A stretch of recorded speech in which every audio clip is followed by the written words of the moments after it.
2011 में ही मैं दिल्ली मानव आयोग में लिख के दे के आया था कि हमारी जान को खतरा है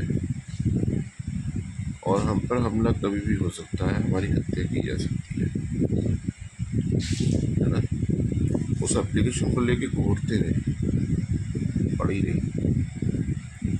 हमले की एप्लीकेशन कह रहा हूँ, जिसमें जान का खतरा है, जिसमें कहा गया था कि मेरे भाई की हत्या कर दी गई, जिसमें ये कहा गया था।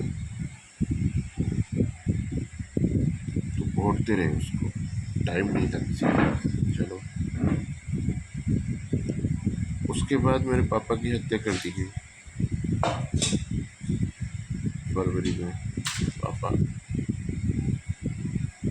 फरवरी 2012। इस बीच जो दुनिया भर के कांड हुए वो अलग है, बराबर गुंडे घर पे भेजे गए, ये सब है ना। और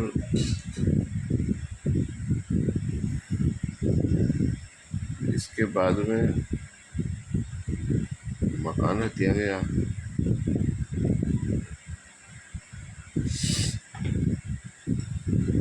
सब बदमाशी के प्रमाण है। जमीन थी मेरे पास, उसमें गुंडे पहुंचते थे, काम रुकवा दिया गया था। जी हाँ, काम रुकवा दिया गया था, मार नहीं पा रहे थे, ये सब हो रहा था।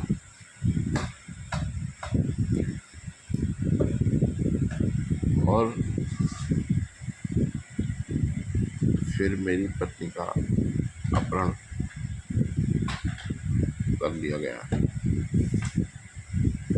ये श्वेता के अपहरण में एक और बहुत बड़ा सबूत है कि मैं कह रहा हूँ और बराबर कांड हो रहे हैं, हत्याएं हो रही हैं और अपहरण कर लिया गया, और रुपये का भी अपहरण कर लिया गया,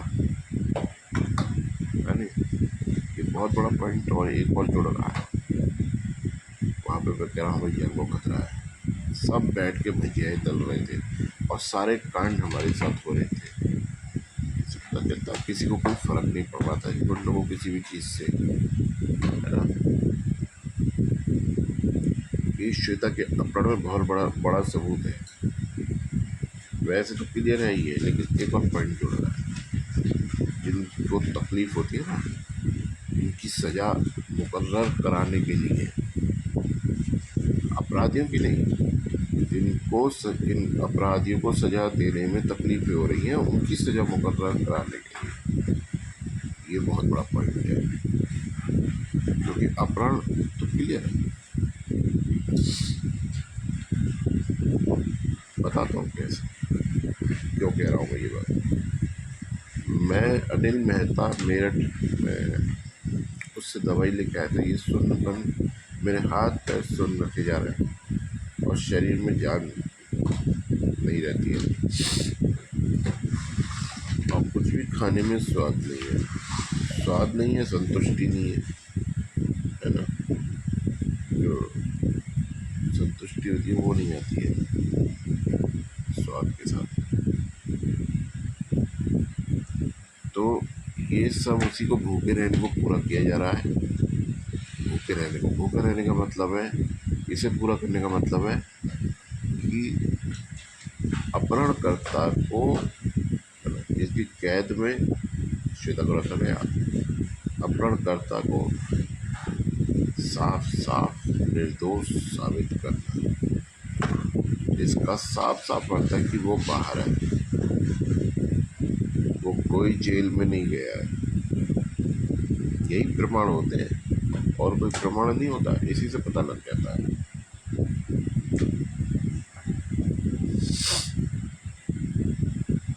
वो बाहर घूम रहा है खुलेआम। यहाँ अपहरण का, कैद में रखने का और रेप करने का कोई अर्थ नहीं है, ये पता लग रहा है। ये इसलिए हो रहा है, मुझे पता है ये बात, ये इसलिए हो रहा है कि ये जो है केस में जो सीएम को गुमराह किया गया, पूरी सच्चाई बताई नहीं गई, जो हमेशा होता है, और ऑर्डर हो गए वहाँ से। अब ये सीएम का कोई इसमें दोष नहीं है, लेकिन ये सब लोग खुद को बचाने के लिए अब क्राइम कर रहे हैं। तो मेरा सामने चाहे सीएम से हो चाहे जिससे भी हो, केस तो मैं नहीं करने दूंगा, कुछ भी हो जाए। तुम अपने आप को गुनहगार समझो, या तुमको ये लगता होगा मुझे भी सजा हो जाएगी, जो भी हो, मैं इस केस को नहीं करने दूंगा। श्वेता तो फिर भी मेरे पास ही आनी है ना, जब देख लेंगे, जब देख लेंगे। सुनने तो रखा जा रहा है ना, तो श्वेता तो मेरे पास आनी है, तो मुझे कोई टेंशन नहीं है। तब देख लेंगे क्या होगा, है ना। तब तकलीफ और ज़्यादा बढ़ जाएगी, तब तकलीफ और ज़्यादा बढ़ जाएगी। अभी तो दोषी तुम नहीं हो, मगर जब दोषी हो जाओगे तब 100% दोषी हो जाओगे, इतना ध्यान रखना।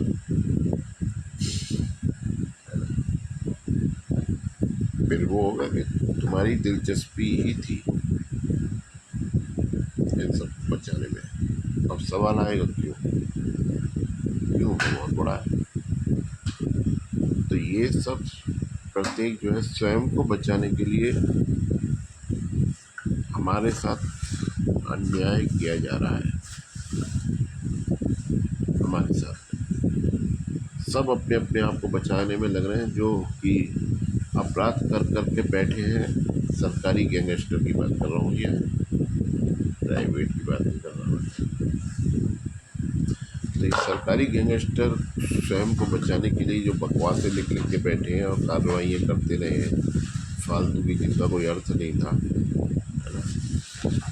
उनमें स्वयं को बचाने के लिए ये लोग जुर्म पे जुर्म करे जा रहे हैं लगातार, और उस हरामजादे को निर्दोष दिखा रहे हैं। तो निर्दोष दिखाने से, तुम्हारे निर्दोष दिखाने से कुछ नहीं होता है। तुम्हारा अधिकार, मैं खुद कह रहा हूँ, तुम्हारा अधिकार इन हालातों में कोई भी फैसला करने का ख़त्म हो चुका है। इसीलिए मेरी श्वेता, मेरे बच्चे और मेरा रुपया पूरा मुझे वापस किया जाए तुरंत, नहीं तो दिक्कतें भैया बहुत बढ़ जाएंगी, बहुत बढ़ जाएंगी। बस इतना ही मुझे कहना है। और उन दिक्कतों का सामना करने के लिए मुझे तैयार रहना, साफ बात है। क्योंकि जब तक धर्मेंद्र जिंदा है ना, श्वेता के साथ जो अन्याय हुआ है वो उसे दबने नहीं देगा किसी भी हाल में, चाहे मुझे जिसका भी सामना करना पड़े। वो सब हालात देख चुके हैं लखनऊ में, मुझे सामना चाहे जिसका करना पड़े, मैं रहूं ना रहूं ये तो परमात्मा के ऊपर है, ये किसी के हाथ में नहीं। 10 साल से मुझे कोई नहीं मार सका, अब क्या मारोगे, अब क्या उखाड़ोगे। 10 साल से कोई मेरा नहीं उखाड़ सका। तो मारना ना मारना ये सब उसके हाथ में है। जब मार ही नहीं सकोगे तो मैं इंसाफ दिला के रहूँगा, मैं इंसाफ दिला के रहूँगा। श्वेता किसी की मोहताज नहीं है मेरे होते हुए ना। मुझे अब तक है उसका पता नहीं था, बस पता होता तो फिर भी मोहताज नहीं है, चाहे जो भी होता, मैं नहीं रहने देता।